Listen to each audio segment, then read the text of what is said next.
Hello YouTube, this is Dazzathecameraman. Today is Thursday, July 6, 2017. That's New Zealand time, of course. And I'm pleased to have with me Anonymous and Mrs. Red. And we're hoping to have a couple of other people join us soon. They're just trying to sort out their technical problems, trying to join the hangout. And this hangout, of course, is to discuss the type of anxiety and stress that fear-mongering and fear porn causes many people. Now, of course, to a lot of people, the videos are simply entertainment. I guess they're not too different to watching a thriller movie or a drama or something like that.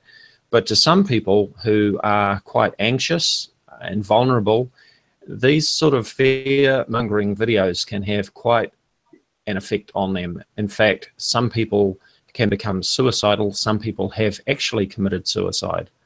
So on that, I'd like to welcome Mrs. Red, and we're going to take a look at her video, which I've also shared on my channel. And thank you, Mrs. Red. Would you like to say hello? Hello to you all. And hello, Anonymous. Okay, so I'm going to present Mrs. Red's video, and we're going to take a listen to that. It's 6 minutes long. Just bear with me as I switch over. I'm using two computers at the moment, so I'll just have to mute myself and then start the audio on the other.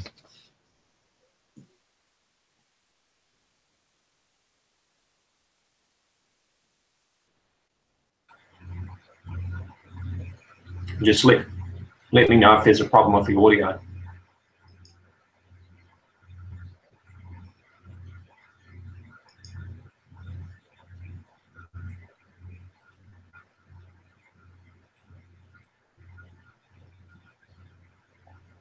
Sorry, just give me a minute.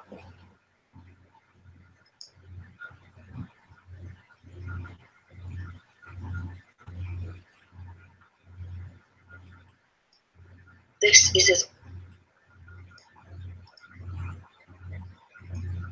is Isabel Taylor. She was 16 years of age when she took her own life. Fear porn contributed to this lovely girl's suicide. She talked often to her parents about how the world was going to end in 2012. And after her death, it was discovered she'd accessed dozens of websites and videos devoted to an apocalypse. The most recent article that she'd read before killing herself was about sunspots, what would happen to the Earth if it all went badly wrong. This is Lynn Benedetto, a 47-year-old mother from California who in 2011 attempted to kill her two young daughters and then herself because she'd been fooled into believing that the world was about to be thrown into an apocalypse. I have no photograph of Chaya Lal, a 16-year-old girl from central India who in 2008 took her own life by ingesting poison. She'd been watching locally produced TV programs that conveyed that the Large Hadron Collider at CERN, when started up, would cause the Earth to crack and we would all perish. Indian TV channels had held various discussions in the days leading up to the Large Hadron Collider being turned on, all predicting doomsday scenarios. Clinical psychologist Nadia Masand told the BBC later that some of the TV coverage had been irresponsible and that this fear-mongering coverage could have had a very adverse effect on emotionally weak people. Australia, 2005. Teenager Tasman McKee began to learn about peak oil theory, reading the words of the absolute worst doommongers on the subject, and becoming part of doomsday forums and mailing lists. He eventually believed that there was nothing but bleakness and despair in the future. He became obsessed with it. He disappeared to a remote area, and his body was eventually found 2 months later in December 2006. He had taken his own life and had left a suicide note. Additionally, in his final emails to friends and family, he'd mentioned the websites he was reading, and it was absolutely clear that this material contributed to his ending his own life.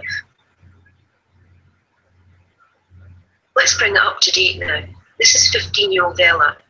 Her photo is pixelated because neither she, nor her parents, nor I wished to identify her to the public. I've known Ella her entire life. Ella has high-functioning autism. She loves music, chick flicks, and space. and it was the latter that led her into the mire of fear porn. Ella loved watching space videos on YouTube, live feeds from the ISS, videos about distant stars and planets, what comets are made of, anything space related.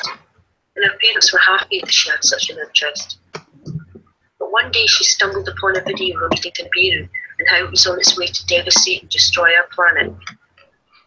Intrigued, Ella clicked onto related videos, believing everything that she was hearing, not realising that the vast majority of what she was watching was downright lies and not scientific in the slightest. See, Ella believes that people tell the truth. Everything is black and white to Ella. She started to become withdrawn and sad. Her parents were thankfully quick to notice this and ask what was wrong.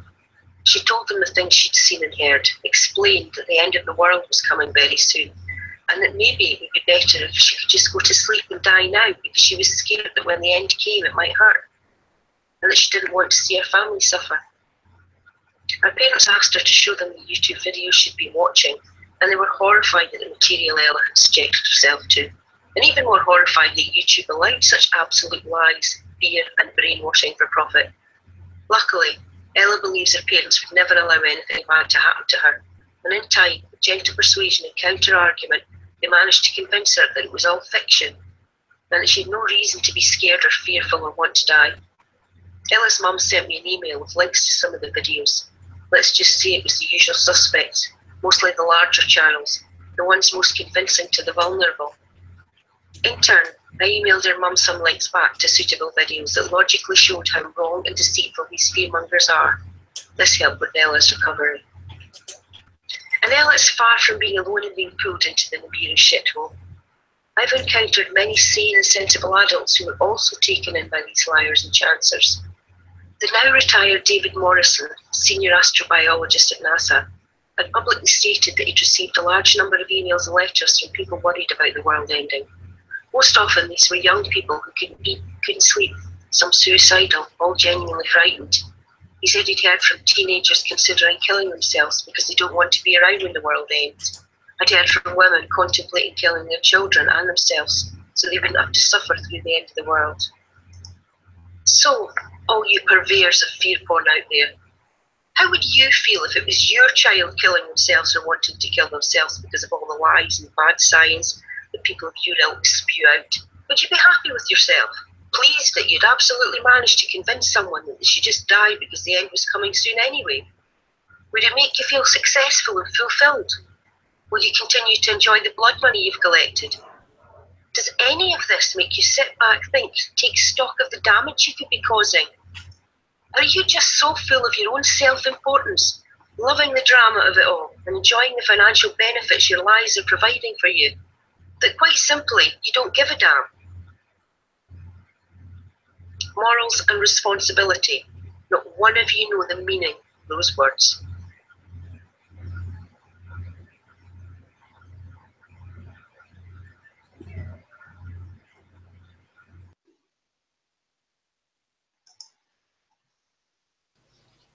Thank you, Mrs. Reid, for such a powerful video. Would you like to make any further comment on that, please?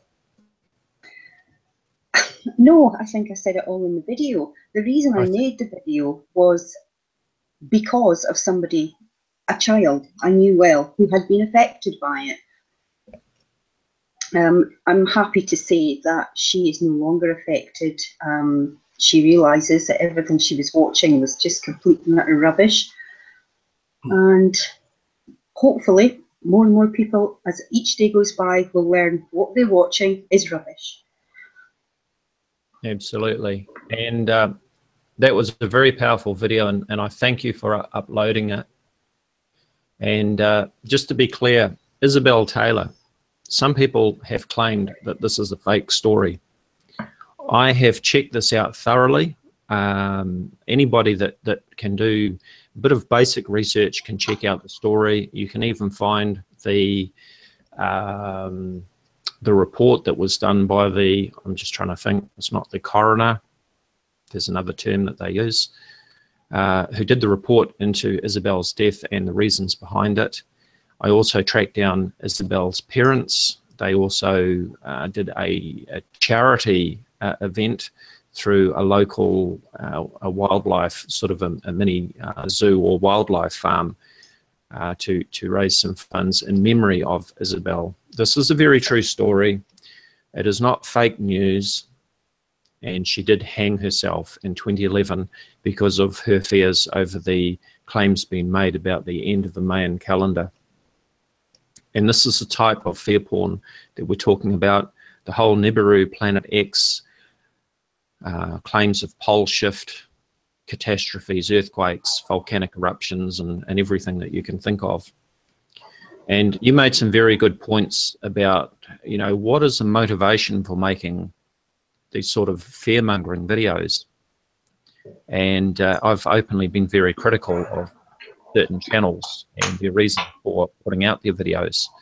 And one person, of course, is Nibiru, Planet X, The Awakening. And I absolutely believe that Scott knows exactly what he's doing. And I've said to him publicly that he has no conscience. And this is really all about a business to him. It's all about money. It's not about truth.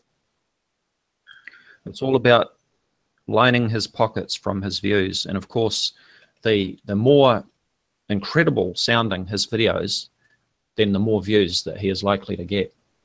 And I see in his very recent uploads, let's just take a look at a couple of screenshots from his recent videos, if I can pull that up.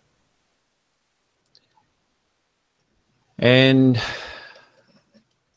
these are from my email notifications of Nibiru, Planet X News, Nibiru, Planet X, The Awakening. Planet X News has uploaded Doomsday Report. Extremely intense hailstorm hits Spain. I'm not sure how to pronounce that other name.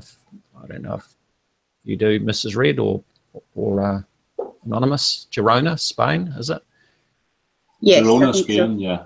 Girona, Spain. Okay, now I believe that he's actually changed the title. It's just now Extremely Intense Hailstorm Hits Girona, Spain.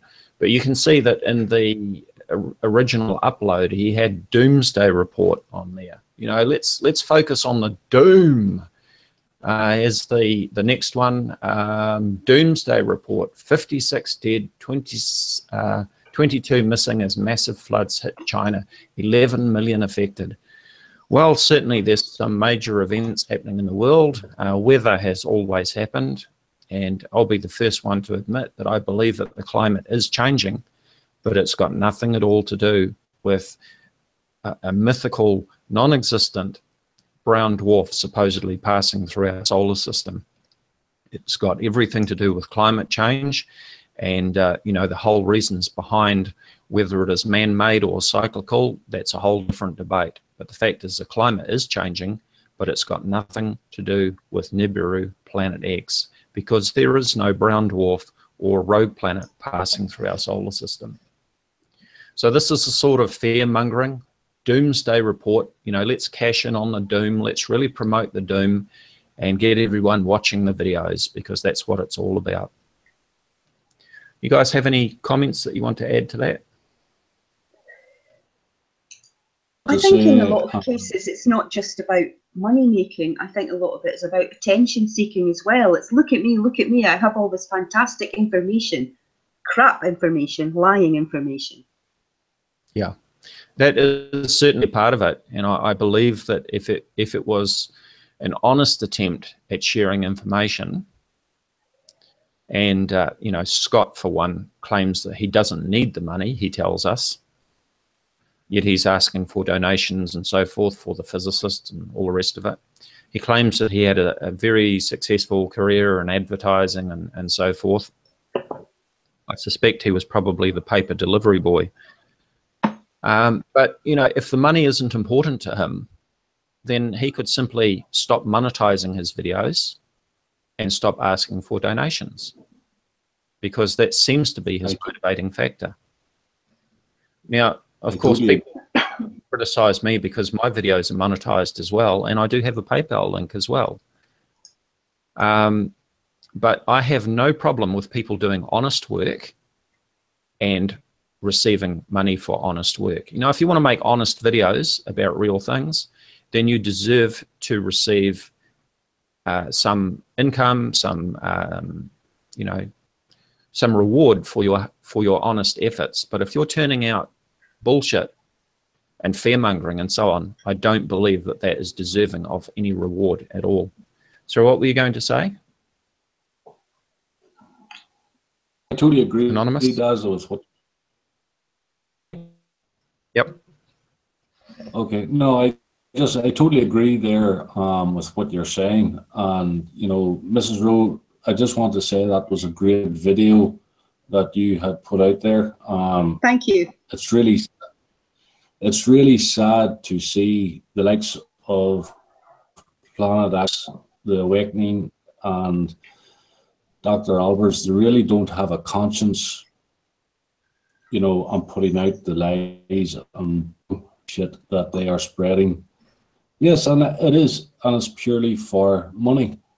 You know, it's like Dazza, like you said, if they didn't need the money, why monetize? Yeah. I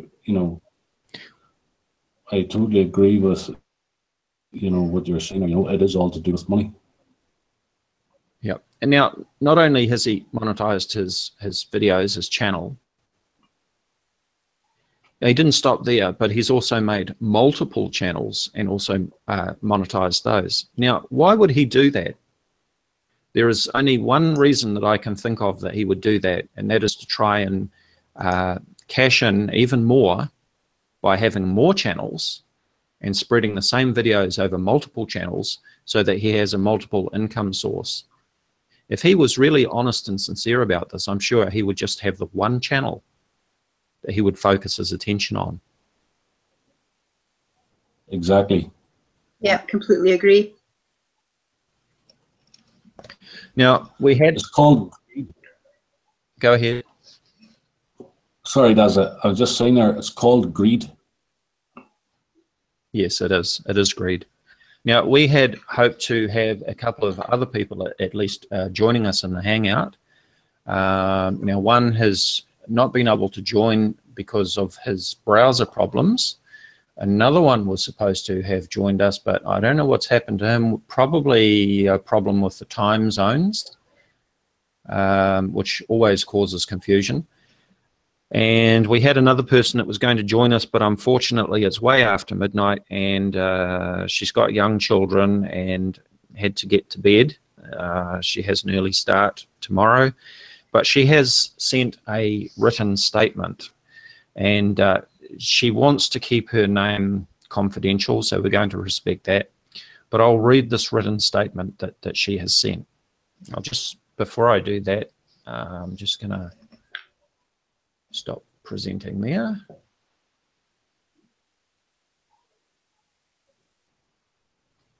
Okay, so here is the statement that we've been sent. I'm an anxiety sufferer and have been for 4 years now after the death of my little girl in 2012.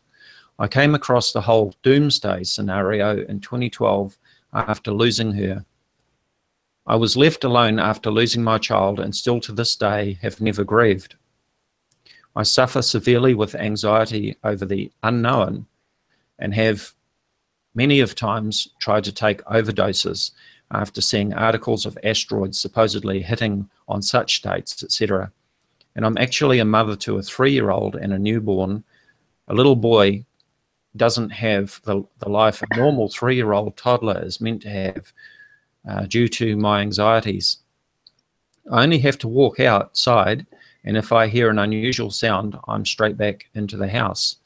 It wasn't until around October last year I found Robert Walker and this group, presumably VORTEX, I'm not sure, and have pestered people still to this day about articles. But since finding these people such as Robert, Dave, and Paul, and everyone else in this group, I wouldn't be here to this day to see my beautiful babies grow into the intelligent men they're going to be, and we can't let our children grow up with the anxieties we suffer because of this fear-mongering.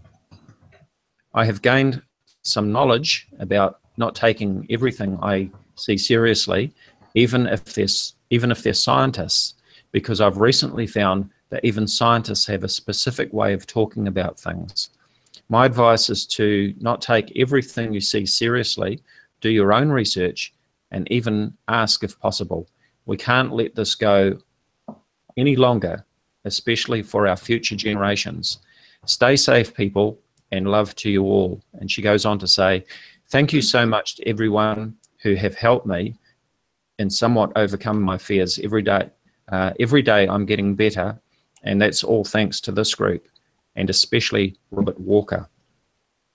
So thank you, Robert Walker, and others, you know who you are, who help out in this community, debunking the sort of fear-mongering and fear porn that affects vulnerable people so badly. Now, not everyone, of course, is as anxious as this lady is, but there are some people who are particularly fragile and vulnerable, and these are the sort of people who are affected. Just like 16-year-old Isabel Taylor, who hanged herself in 2011 as a result of the crazy doomsday scenario, end of the Mayan calendar, which, as we all know, here in 2017, amounted to absolutely nothing, just as the debunkers said it would amount to nothing. Panel? It's such a waste of a young life, you know, on how it is, this young girl hung herself. I find that very, very sad. And, you know, people should be totally ashamed of themselves for the fear-mongering that they're putting out there, and the facts that it does have on people. And people don't realize, you know, also their mental health state is affected in a big way by this, you know. Yeah. As for what you just read out there, Dazza, I have dealt with this young a while now. And, you know, she, at the very start, when I got to know her, she was really, really bad with her anxiety. And this is how it does affect people, folks, you know. A life can be taken within split seconds of this fear-mongering, and issues and anxiety problems, panic attacks. It's not good. It's really, really not good. But yeah, you know, as I say, if something has to be done about it, like YouTube are big into a big part of this as well, and not actually shutting down these channels. But the problem is, again, YouTube is making too much money. Yeah. Yep, and that's right. Unfortunately, it all comes down to money, even for YouTube, because it is YouTube that runs the advertising on the videos on YouTube, and there has been a big backlash from advertisers recently because of the sort of videos that were being uploaded, that their adverts were being placed under. That's had quite a big effect on videos, but still the fear-mongering continues. The fear-mongering doesn't stop. All the videos are out there just as before. Now, there's a comment that some of these fear-mongers and others use to try and justify themselves when they say, well, you know, these people that commit suicide or attempt to commit suicide obviously had underlying mental health issues to start with. They had underlying problems of anxiety. And they use this excuse to try and justify themselves. The way that I see it, I don't believe that that is any excuse or justification, because if you know that what you're posting is bullshit, let's call it for what it is, and all you care about is the money that you're going to make on your videos, then it seems to me that you have no conscience about the effects that your videos are going to have. And why use an excuse and say, oh, well, you know, these people have underlying mental health issues or whatever you want to call it. why use that excuse when you know that your video could be a catalyst for that person harming themselves or committing suicide? I think that's a pretty weak excuse. I do think that a lot of the bigger channels actually relish the power that they might have, relish the power to hurt somebody's mind. I do think it can lead to a power trip for some of the more, let's just say, idiots around. Yeah. I see we've got Jeff from Truth Nerd has just joined us. Welcome along, Jeff. How you doing, guys? How is everybody? Very good, thank you. Hi. Hey, Jeff. Great. Glad I could join. Welcome. Thank you. So, Jeff, what's your take on the fear-mongering and the effects that it has on people? You've probably had a number of people comment on your videos and give you feedback. Good Lord, yes, lots. I mean, some are just so stuck. It's like, I think some almost enjoy the thrill of being scared, which I don't totally understand at all. I think lots of channels out there are thriving off that, and they're definitely selling the fear. But I mean, there are some legitimate people. My wife, for example, you know, back in probably 2010, I started, you know, all this, you know, second son Nibiru type stuff, and you know, we would be camping or out at the beach and taking pictures of the sun with our cell phones, and you know, getting all the, you know, normal camera anomalies that we all know about now.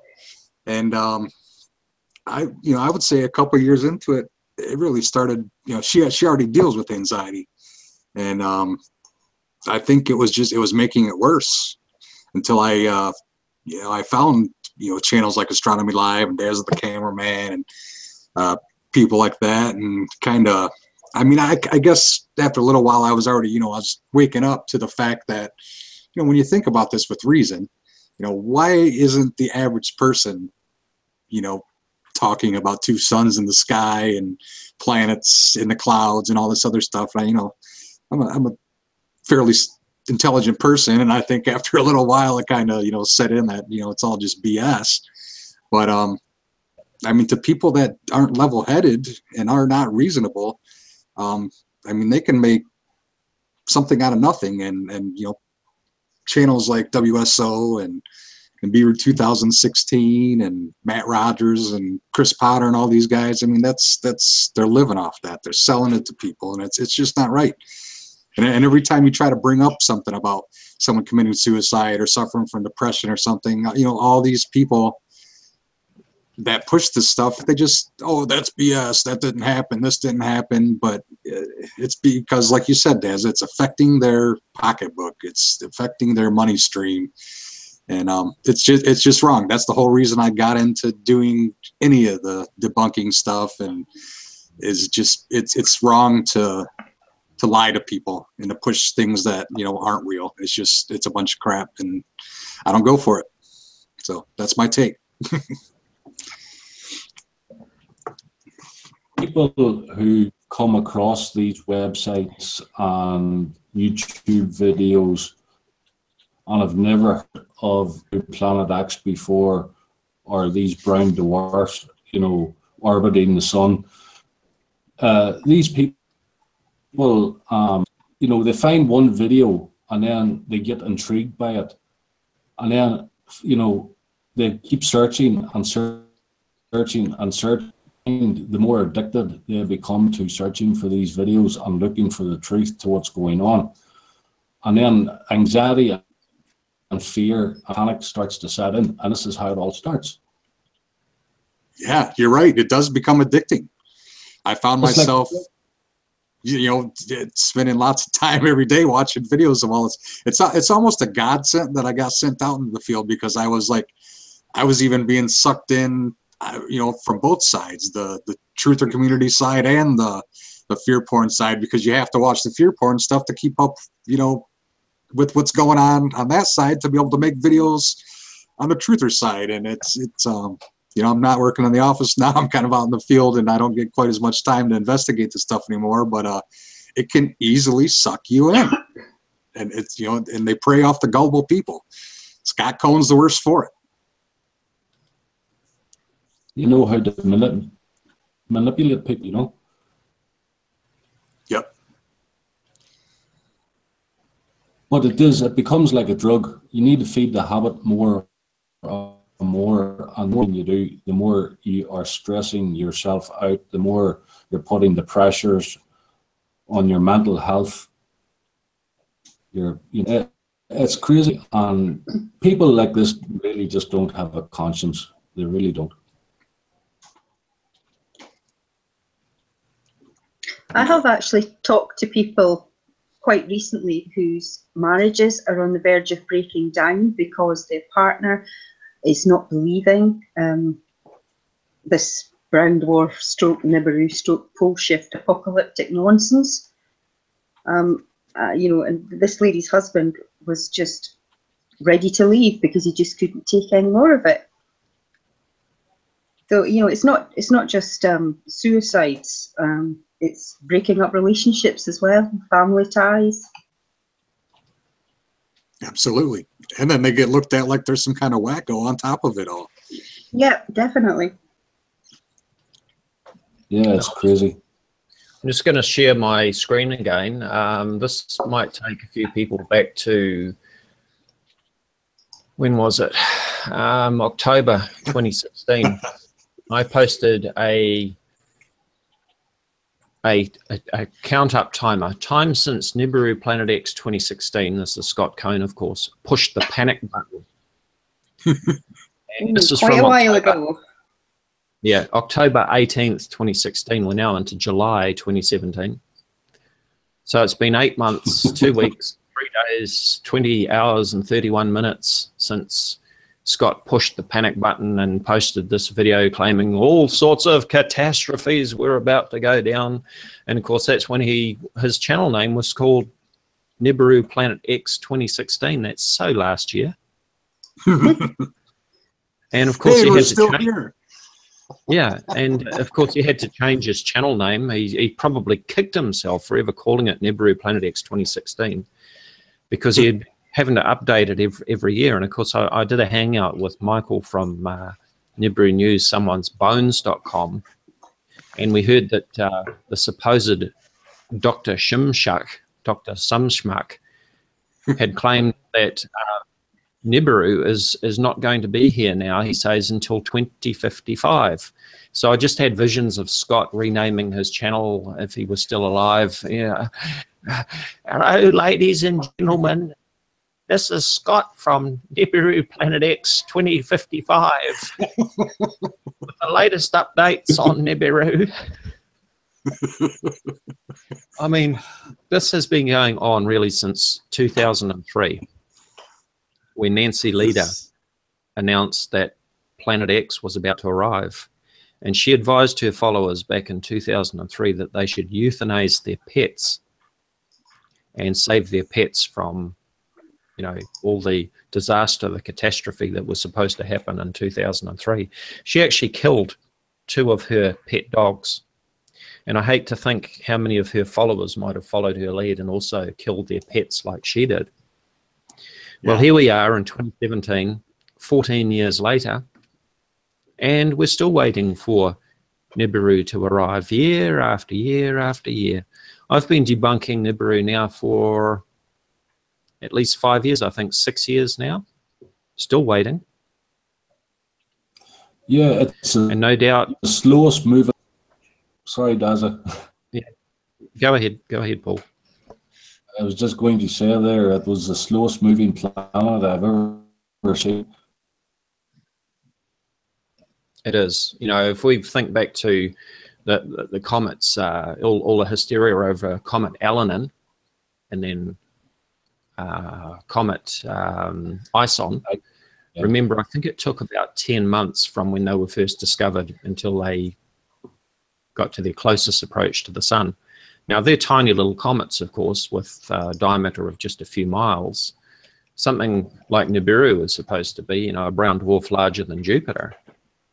would be very easy to see a lot further out. But this thing, 2003, 14 years, and of course this was all started from back in 1983 with the IRAS Infrared All Sky Survey, and they were using new infrared technology. And as a new technology, they made new discoveries, and they detected things that they hadn't seen before, and they didn't know what they were looking at first. They still had to analyze the data, and they did think that maybe it was a large planet further out. It turned out that what they were looking at, in fact, was what they've since called an ultra-luminous infrared galaxy. And this was the infrared signal from this background galaxy that they were seeing. It's been positively identified of what they were looking at. It wasn't Nibiru Planet X, but that's where this whole thing really started from, was the IRAS survey.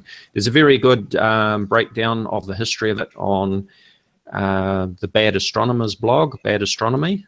Hopefully I'll remember to put a link in the description area for that article.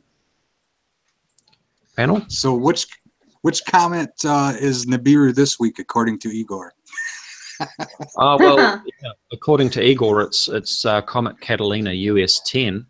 Well, the problem with Comet Catalina US10, I mean, he's using Starry Night to show the position of US10 and calling it Nibiru. But US10 is actually on its way out of the solar system. As I recall, it was out beyond the orbit of Jupiter, between Jupiter and Saturn, and it's actually heading away from us. So he's going to have to come up with a new one. Yeah, well, if Catalina US10 was Nibiru, of course, well, it really was a non-event. I'm more worried about the huge chocolate teapot. Yeah, I should be more concerned about the huge chocolate teapot. I think there's much more chance of the huge chocolate teapot causing a catastrophe than Nibiru. Wait for that big chocolate plasma cloud to come by. All the stars, all the sky is going to be turning brown.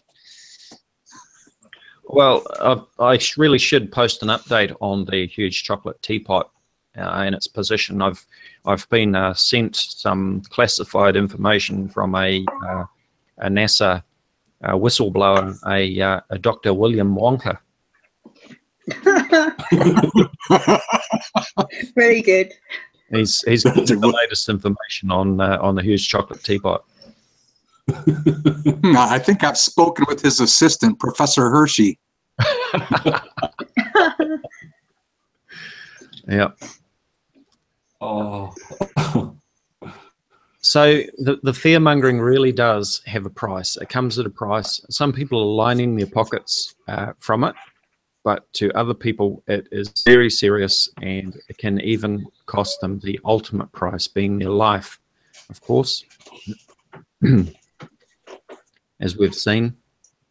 And so we've got some excellent Facebook pages, such as Cosmophobia. We've also got my Facebook page, Voices of Reason to Explain X, VORTEX. And I regularly see comments and messages from people. In fact, we actually have a few members on those pages who are regularly posting articles that they come across online, and they post them on these pages and ask the question, is this anything to be worried about? And that's their anxiety in action, and they constantly need reassurance from people to show them why what they're reading or the video that they're viewing is nonsense, because their anxiety is such that they're gripped by fear. And every time they see a post like that, a video or an internet blog or whatever that seems to be claiming that that there's doom happening, they need constant reassurance. And that's the thing is, this that people have, it leads to depression in a big way also. Yes, it does. Yes, indeed.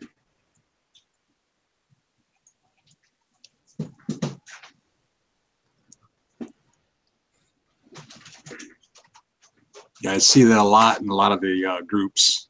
People are always asking for like affirmations of things they're seeing in the skies, and you know, if these fear-monger channels didn't exist, you probably wouldn't have quite as much of that, you know, because then things just become normal again, like light refraction and clouds, and you know, that's not even mentioning the camera anomalies that go on.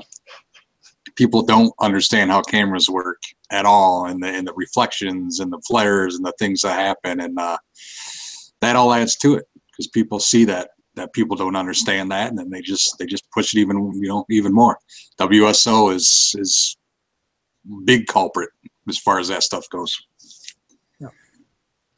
Yeah. Constantly pushing the webcam, the all sky cams and the weather cams, and you know, we've all seen the little pink blob on all those cameras and everything. That is just a reflection on the housing, and you can prove it till you're blue in the face, but some people just don't want to believe it. You can show that, you know, on the actual rim of the camera, not even in the camera's sight, and people still won't believe it.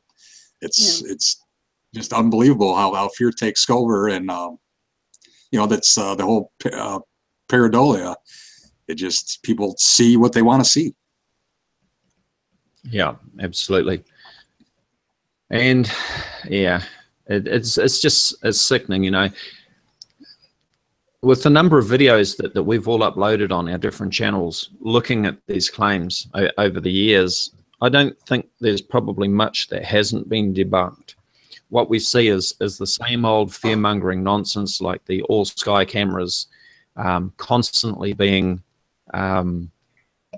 recycled, if you like, rehashed all the time. You know, we get these cycles of things like the Newmayer station webcams or the all-sky cameras and things like that. You know, but if you go to the videos on the debunking channels and just go through the playlists and so on, or even do a search, you will usually find that there is a video there that has already well and truly debunked these claims, even years before. Yeah, anybody that uses, you know, the sky cams or any cam to cite that Nibiru is in the sky and is close to Earth, and you know, it's absolute bullshit. To be, it's crazy. You cannot claim that something through looking through a sky cam is there. You know, yeah. It's, because like one thing is, them cams are probably calibrated. Dirt on the lens, as Truth Nerd said, you know, reflections on the lenses and the housing. You know, it's crazy. Mm. Well, you got to take into the account that those cameras are they're using auto settings too. So when you see things like sunsets and sunrises, the ISO is automatically changing, and that sometimes will give you that flickering, and sometimes it'll make it look like there's multiple light sources and things like that, because the camera can't decide, you know, should I raise my ISO, should I lower my ISO? And so that's why you get a lot of weird anomalies. And you know, people that don't understand, you know, camera settings and stuff, don't get that. They don't see what's going on, where, you know, people like Daz and myself that use cameras all the time, we know exactly what's going on, but people don't want to hear it. It seems like they'd rather just call it some kind of crazy, you know, the sun's flickering. And it's, you know, it's just the camera trying to adjust itself. And those things are just junk. They're just junk cameras. You can look them up, and they're like, I think they're less than $200. And they've got, you know, the big plastic globe around them. They're just unreliable. Bird poop gets on them, and insects. I mean, we all remember Jeff P's Nibiru spider.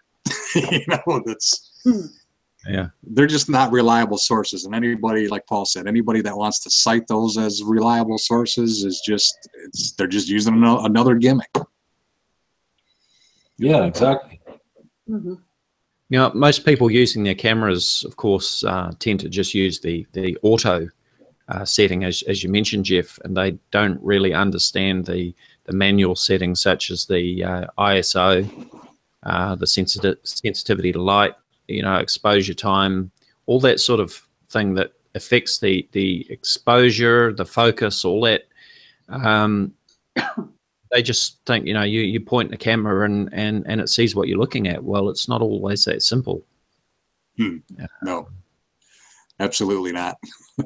That's the same reason why, you know, people always question the moon landing photos and stuff. You know, why can't we see stars in the background? It's, well, you know, because you have to have a different camera setting to allow you to photograph the moon that doesn't allow the stars to come in, because you need to gather more light to bring the stars in. But if you want to take a clear picture of the moon, you need to kind of kill some of that light so that you can get all the features. And, you know, that's why if you see a picture, a nice, bright, clear picture of the moon with stars in the background, that's an obvious Photoshop, because you can't get both. It don't work that way. That's right. It's effectively, you're trying to take a photo of a night sky in the daytime, or vice versa. Right. Yep. Exactly. You have to have the exposure setting. Just because the sky is black, because there's no atmosphere to scatter the light into the blue color that we see on Earth, you know, it doesn't mean to say it's nighttime. If you've got sun falling on the moon where you're standing, it's daytime on the moon, and you're not going to see stars. No. Not unless you set your camera as required to see the stars. It's like when I film Jupiter through the telescope. I can either set the camera so that it's looking at the detail of Jupiter itself, and you can see the cloud belts, and you can't see those 4 main moons that you can see if you're looking through the telescope. Or I can set the camera and see those 4 main moons, but then you can't see the detail on Jupiter. It's, you know, it's one or the other. Right. And if you want to show both, then you need to use a composite image, which is the combining of the 2 images.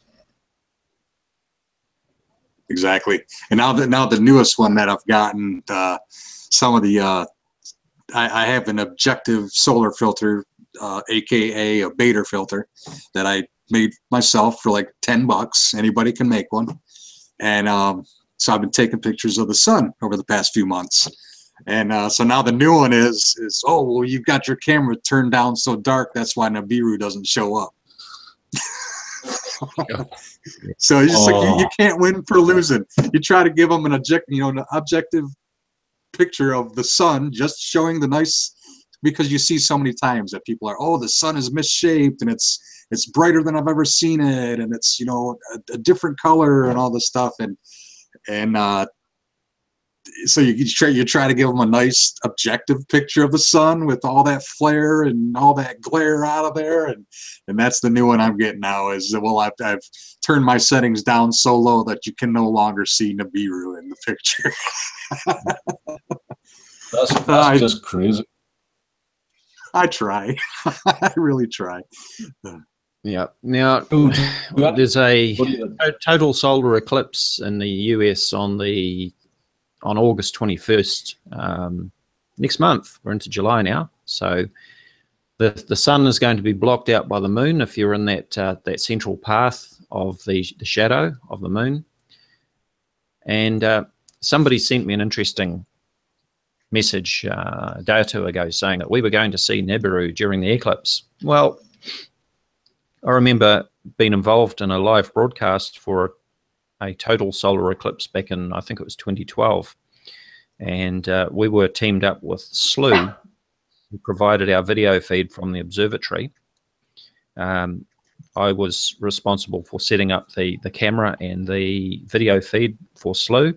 And I remember discussing with Paul Cox about the opportunity to debunk this notion that there's Nibiru out there during the total solar eclipse. But because with the sun blocked out, yeah, we're in shadow on the Earth, or a very sort of defined path, but anything else out in the sky, such as planets, of course, they've still got the sun shining on them. If Nibiru was out there somewhere around the sun, it would have the sun shining on it. We should be able to see it clearly when the sun is eclipsed. Well, of course, we didn't see that during the solar eclipse, and we're not going to see that again on the August 21st eclipse. I'm sure that people will upload videos claiming to show something.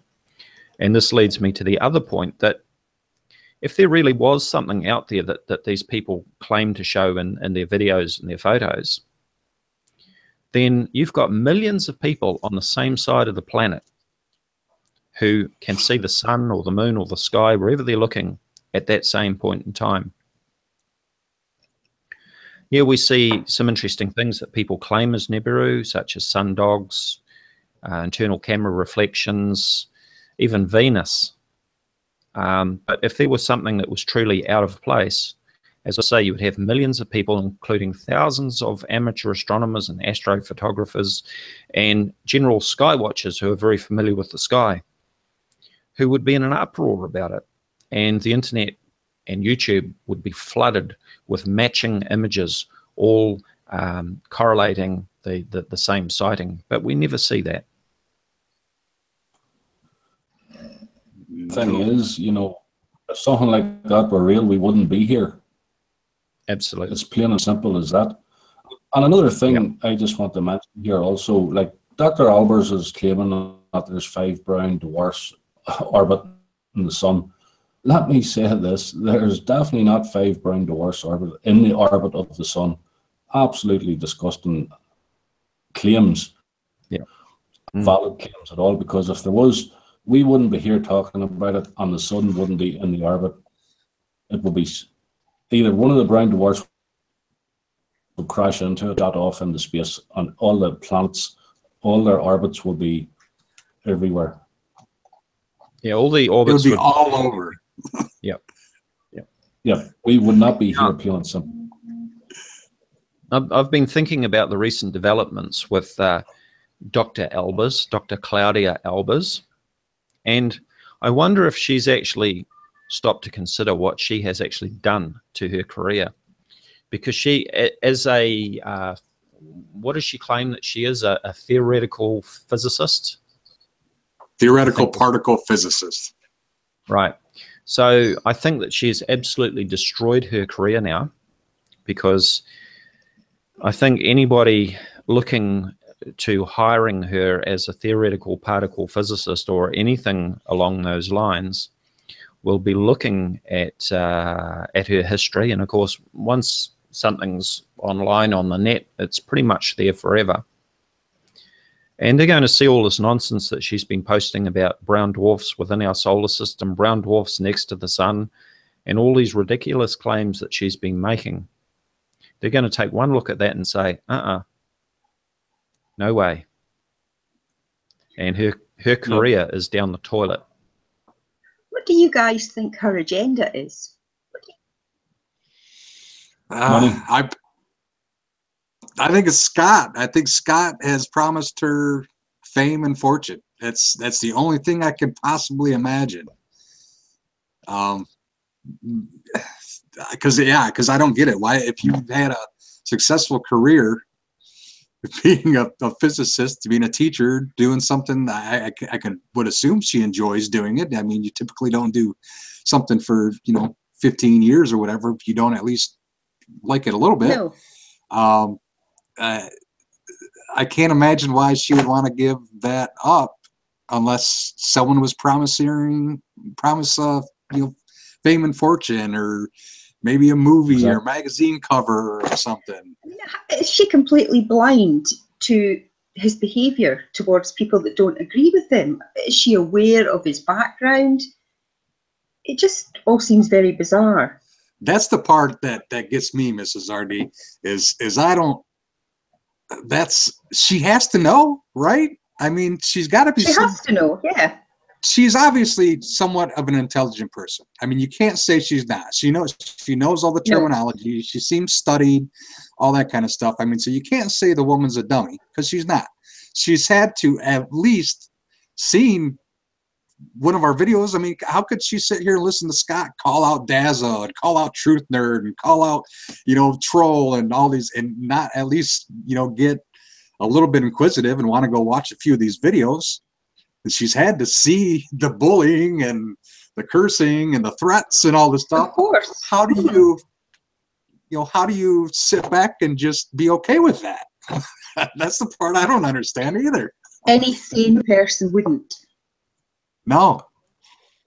I think personally, she does have a health problem. A mental. I think she does. Yeah. Definitely. And Scott is just manipulating her into his way of doing things. As Truth Nerd said, he has promised her the earth. States what I want to happen. She'll marry him, get her green card, and that's what's going to be next. I get the impression that Yeah. she's led a very sheltered life. Yeah, I get that too.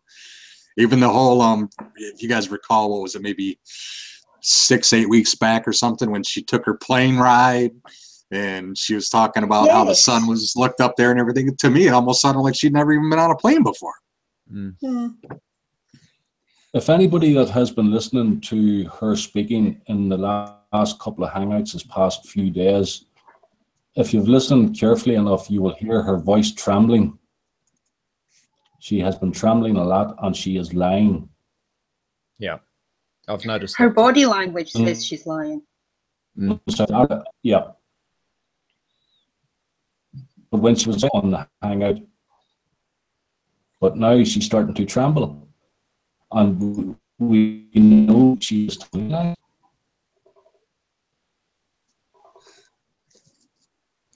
Sorry, you've just dropped out there a bit. She's sensing the end is near. Yeah, I'm just saying, with her voice in the last couple of hangouts this past few days, we know she's telling lies. Yeah. There's a lady that doesn't tell lies, But Scott, I think Scott has got into her head. He's making her lie. Yeah, I think she may have truly believed it in the beginning, but maybe she's actually starting to wake up and realize this is all just a bunch of BS. And maybe she is scared or something. And now what do you do when you're in that position? If she knows the type of person that he is, how can she just stop without fearing for her life? Because then if she did just come to that decision that, hey, I'm out, Scott, I'm not digging this anymore, I don't like lying to these people, it's ruined my career, my credibility, I want out. It's almost like one of those kind of mafia type things that's once you're in, there's no getting out. So maybe she's terrified now, who knows? Possibly, yeah. Well, I'd like to extend an olive branch to Claudia. Claudia, if you're listening, and if you sort of come to your senses at any time and realize what a whole hoax this Nibiru Planet X thing is, and the negative effects that it has on people, I'm a very forgiving person, as people know, and I will always meet people halfway if they are trying to reach out. And so I extend an olive branch to you. If you want to come clean about these claims, and at some point in time, if you decide that this really is all nonsense, sure, contact me, contact any of the debunkers, and we would be pleased to hear your story.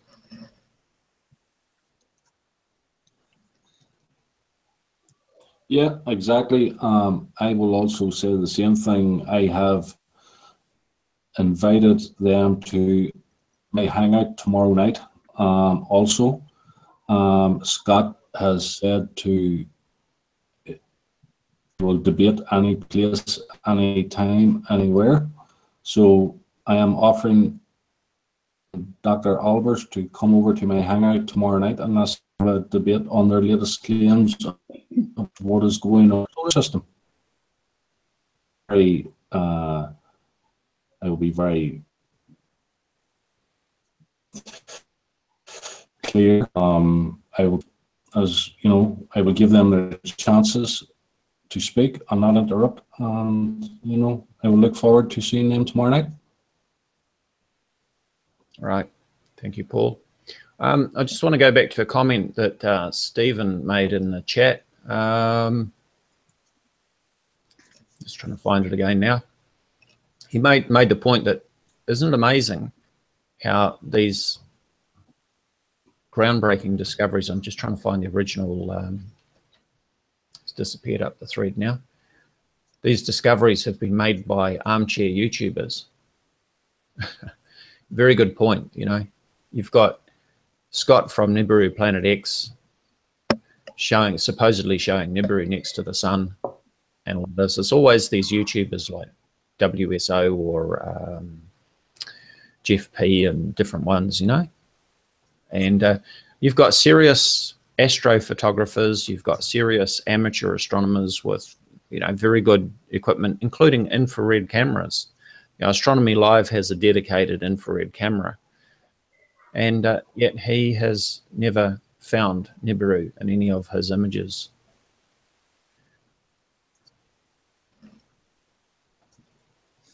I've yet to find it. I was just out taking pictures earlier today when I got off work. I got off work a little bit early today and had some time to go get some pictures. And yeah, I'm still looking for it. Haven't found it yet. There does seem to be an awful lot of people completely ignorant of what the sky should actually look like, what's normal. It's like they've spent their entire lives just looking at their feet and they're only just looking up now and going, wow. Right. But they'll tell you they've been looking at the sky their whole life. Hogwash. Yeah, like so many people. The sun seems to be setting more north than it usually does. Look how red it is. The sun only sets west, true west, one day a year. Of course it's setting more north. It's summertime. It is laughable. Oh my God, I can see the moon in the daytime sky. Something's wrong. That's a good one. Right, yeah. I've never seen the moon in the day. What's going on? I've never looked up during the day. The one that's really getting on my nerves lately is all the cloud planet people. Oh God. Oh God, yeah. It's getting. I think I get in an argument at least once a day with a cloud planet person that they just. I don't understand it. I just don't get it. I really don't. How they can think that these planets are so huge that they're covering up like our whole atmosphere, and we don't feel any effects from it. There's not, 1,000-foot tall tsunamis, and there's not, 9 and 10 point plus earthquakes. And I don't understand how these planets can be like as close as the moon. There's like supposedly 6 or 7 of them or something as close as the moon. And they're all just happen to be rotating right around Earth. But yet we don't feel any effects from it. And every, when I go out a couple nights a week and shoot the stars or the moon or whatever, and how come it never blocks the nighttime sky? I don't get that one either. There are some excellent astrophotography and amateur astronomy pages on Facebook with people who regularly post their own images from all around the world. And you don't see them showing photos claiming that they've filmed Nibiru Planet X or something strange in the sky that shouldn't be there. We see beautiful deep sky images of the stars, the Milky Way galaxy, the planets, the moon, everything except Nibiru Planet X. And it would be something that would be impossible to suppress on the internet. You just couldn't keep a lid on it if it were true. Yeah, those people are paid off. Yeah. Of course. Yeah. It's funny, the powers that be are able to keep the images of Nibiru Planet X off the astrophotography pages and all of that, but they seem to be completely powerless to shut down channels like Nibiru Planet X, The Awakening, and WSO, and Nibiru News, and all the rest of it. It seems to be very strange, these people that keep claiming that their computers have been hacked, and astronomers have been murdered and whistleblowers have been murdered and all this sort of thing. And yet these people seem to be untouchable as far as their YouTube channels are concerned. It's quite remarkable. Right. And, everybody's either paid off or they're being threatened or something. They're threatening or they're paying off tens of thousands, literally tens of thousands of astronomers, astrophotographers, astrophysicists. I mean, come on, really? I don't understand people that believe that. They have like no Well, I concept. really wish my government check could hurry up. I've got a daughter's Yeah. living space. Yeah. That's what I'm saying. I've I been want to waiting, I want my check to come too. well, guys, I've been waiting for mine for 6 years now, and it still hasn't arrived. So, you know, the Dang pace. it. Think of the interest, though, Dazza. What Yeah. makes me laugh? What makes me laugh is, you know, these channels, they slag off NASA and all the European Space Agency and all these other, you know, and what makes me laugh is they use their equipment to look for these planets around the dwarfs. Mm. You know, it's At the same time, they're telling you that they're lying to them. yeah, It's all yeah, CGI, all the rest of it. yeah, it's crazy, absolutely crazy. Yeah. Okay, well, Did anybody? go ahead. Sorry, Daz. I You see go. the latest video today of Scott's. He went out this morning with his camera or phone or whatever and seen the magenta sky. Has anybody? No, I didn't. Haven't got to watch that one yet. No, I I was haven't watched it working yet. all day. No. Well, that video is false. It's fake. There's a surprise. You don't say.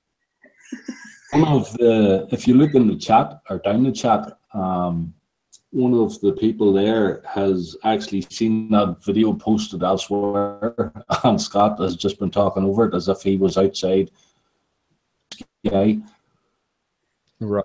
Kind of like his David Mead interview that we busted him on. Yeah, he's done that. yeah, Yep. As I've always said, you know, you can always tell when Scott's lying. His lips are moving. Right. That is truth. You know, I've never heard somebody that can talk so much for so long. Yeah. Now, of course, there's nothing remarkable about a red sky at sunset or sunrise. You know, I've taken photos of some beautiful red skies. There's more often than not, of course, when I see a beautiful red sky, I don't have my camera with me. I'm really kicking myself. Of course, with these newer phones and the phone cameras, you've usually got a reasonable sort of phone on you these days. But yeah, there's even in the Bible, it talks about the sky being red. You know, you can discern the weather by looking at the sky when it's red, and that was written nearly 2,000 years ago. Right. So maybe Nibiru Planet X was passing through like 2,000 years ago as well. It's well, yeah, maybe during Noah's time. That I think wasn't that one of the passing Noah's time and then the Exodus. I think that's all falls about in line there. Yeah. Yeah, except probably the timeline would be all wrong, wouldn't it? So. Yeah. Well, and you know, and that's the part that you know, anybody that said even read Sitchin, he did not predict anywhere around this time span. Like his prediction is like 900 years away or something like that. Right. So I mean, even the whole people that want to, you know, go with the whole Sitchin hypothesis and everything, that they're way off.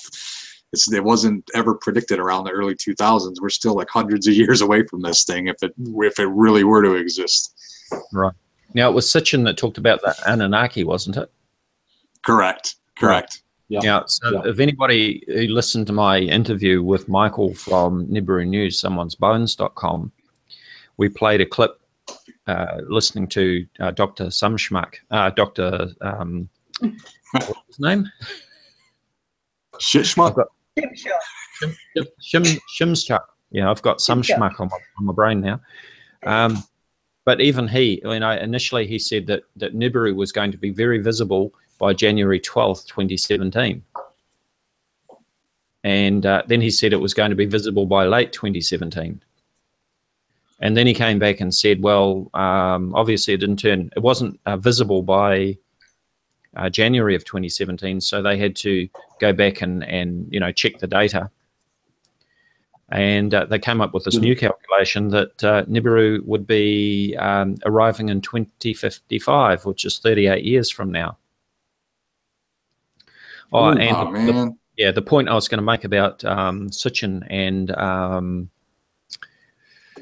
Nibiru and all the rest of it was that Dr. Sumschmuck claimed that Sitchin was an idiot. He completely dismissed everything that he had to say, pointing out that he got quite agitated with Michael saying, "Oh, you know, stop these stupid questions." He claimed that Nibiru was like 200 degrees below zero and it couldn't support life and all the rest of it. So, and then I see in one of Michael's latest videos claims that that Russia was preparing for a big military attack to deal with the Anunnaki in the Antarctic, because the Antarctic's nice and cold, so the Anunnaki like to hang out there. Well, that figures, doesn't it? You know, they like the cold, 200 degrees below. I don't know what the temperature is at the Antarctic. I guess so that's why the Russian Pope went there. He went to meet with the Anunnaki. Yeah. You know, if you even getting into the whole Anunnaki thing, I think it was Oxford, and there was like a couple teams of these groups that have went back and supposedly retranslated all the Sumerian tablets and everything. And the new translation that they come out with, Nibiru was like a gigantic spaceship, like a Dyson sphere kind of thing. So that's really going to throw everybody off if that starts getting around, because everybody's looking for a planet or a second sun when they should be looking for a gigantic spaceship. Yeah. Does it look like the Death Star? Yeah, exactly. Like a Dyson sphere. The Dyson Death Cool. Star. Hey, and you know, and I would believe that before a planet. Quite honestly.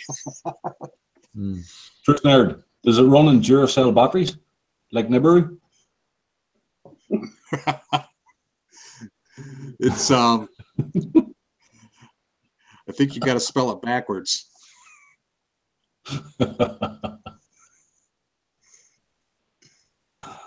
Oh. Yeah, I'm just looking at this timer, this clock that I showed earlier at 8 months, 2 weeks, 3 days, 21 hours from when Nibiru Planet X 2016. Oh, Scotty pushed the panic button on October 18th last year. And I've been debunking Nibiru for 6 years now. How many more years are we going to be having these conversations, waiting for Nibiru, while we watch these videos claiming that Nibiru is here, Nibiru's on its way, Nibiru is arriving next week, next month, next year? It just goes on and on and on. And these guys know it. These fearmongers know it. In 2055, we're still going to be making videos and debunking it. Yep. We should make squares and take bets or something.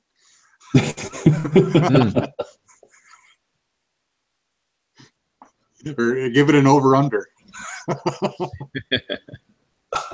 Weren't we supposed to? I remember back in April, didn't Mrs. Albers say that we were supposed to see it in May, right? She did. Wasn't that?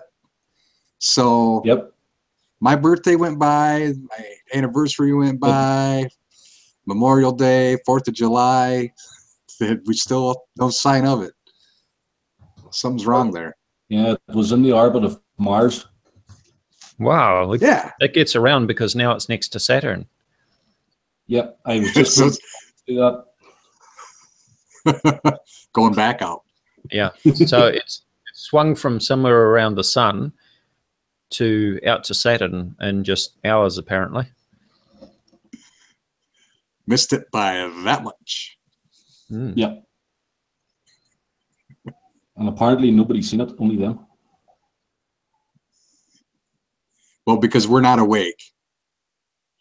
You got to be awake. That's the buzzword, and a lot of the Nibiru groups is where you're just, if you're not seeing it, you're just not awake. Yeah, it's like the we're just, I'm in the wrong. They love to think they're special. Well, they are, but not in a good way. Special Yeah, so needs. it's like the emperor's new clothes. You know, you have to have this special sort of intelligence discernment to see the emperor's new clothes. To everybody else, the emperor appears to be naked. Right. Mm-hmm. I guess I'm just not special enough. Ditto. Belief that anybody could, you know, miss the Milky or cite the Milky Way for being industrial. Yeah. So what we're referring to here is in Scott's video showing these images from Stereo A. He claims that we can see a huge debris field coming in with Nibiru. And that debris field is, in fact, the Milky Way. We're looking towards the center of our own galaxy. Yeah. Yeah. Yeah, I had that in one of my videos. I'm looking forward to seeing Dr. Alba's analysis on that image. I haven't seen it yet, but I'm sure it's going to be a laugh a minute. I've already downloaded the video, so I've got it there for safekeeping in case it gets deleted. But I'm sure it's going to be quite interesting. If that stellar object was in the orbit of Saturn, seriously, we would be in trouble. Not only would we not see it in the sky, it would be very bright in the sky, that's without a doubt of a doubt. But the problem is Saturn's orbit would be messed up, or else it would hit Saturn. Yeah, well, you know, I showed in my other video that the angular size of what he was claiming was Nibiru, the angular size was somewhere between 4 and 5 degrees. Now, the full moon in the sky has an angular size of half of 1 degree. So you can imagine the size of this object if it were real. And absolutely, it would be reflecting light. But not only that, this object seems to be transparent because you can see the stars behind it. She stated and cited that this object was 13 times the size of Saturn. Right. So how did she get her measurements? What did she use to get her measurements? Well, it would have, if it was 13 times the size of Saturn, with an angular size of, say, 4 or 5 degrees, then it would have to be considerably closer than Saturn to have that angular size. Because if you imagine the actual angular size of Saturn in those images, Saturn is very small in those images, even though it's a huge planet. But even if you multiplied the angular size that we saw in the image by 13, you would still get something that was considerably smaller than what we were seeing. Yeah. Oh, her assumptions are very poor. Oh, it's just absolute pseudoscience. That's what it is. She is pseudoscience. A scientist. Yeah, she has Dr. Claudia Alba's pseudoscientist. That is what she has become. She's destroyed her career. Her career is now down the toilet. Along with her credibility. Absolutely. How any particle physicist can make these claims is diabolical and come up with these mass equations. It's beggars belief. And then have the nerve to say that a bunch of astrophysicists are wrong on top of it. Yeah. I'm sure she said on a number of occasions that she has no experience in astrophysics. Mm-hmm. She has. I've got her all over a video saying that she wants to understand and she wants to learn, and she doesn't, you know, she doesn't know what they're talking about and all that. I can't even remember. It was you know, a month or two ago when I put that video out. But yeah, I had some great quotes by her how she wants to understand what the astrophysicists are talking about and stuff, and people are listening to her and buying all this crap. So she suddenly jumped to being an expert. Just beggars belief. She also claims Yeah, she also claims that she knows nothing about astronomy and she's not an astronomer, but yet she makes all these. So how do you believe a word that comes out of her mouth? I guess all it takes is one airplane ride to become an expert. Yep. I think we need to line up all those sound bites. I was thinking about doing a hangout, a psychotherapist thoughts.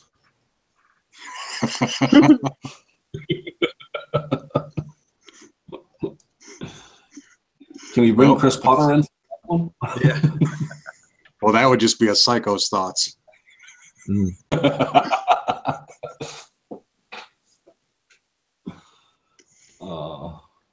Okay, well, we've been going for just under an hour and a half, so I think unless there's anything else that any of the panel want to raise, I'll wind up the hangout very shortly. I'm good. I'm all good. Fear-mongering, bad. Yeah. Idiots that push it, bad. Yeah. It pretty much sums it up. So thank you, Mrs. Red, for your excellent video. I had missed that one earlier. It was a very, very good and powerful video. It really summed up the whole situation very well. So check that out on Mrs. Red's channel. I'll put a link in the description area under this hangout as well. So thank you, Mrs. Red. Thank you, Paul from Anonymous. Thank you, Jeff from Truth Nerd. And thank you to everybody in the chat for joining us. This is Daz. Thank you. Thank you. Good night. Bye.